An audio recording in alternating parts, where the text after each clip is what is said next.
Bro, sampaling kaya kitang pera, bro. Ito, sakit to, bro, pag sinampal kita.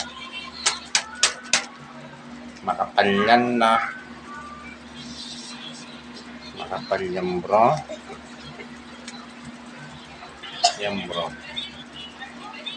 Makapal to, no?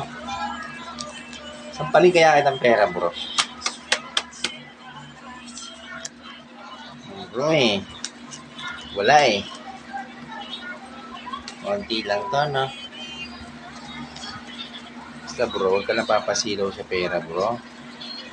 Ang pera ay isang material lang. Pera lang yan, eh. Kung may pera ka, bro, tumulong tayo. Tumulong tayo sa mga nangangailangan. Para lalo tayong biyayaan, bro. Para lalo tayong pagpalain, bro. Pag matulungin tayo sa kapwa, pagpapalain tayo lagi. Bro, mainit eh.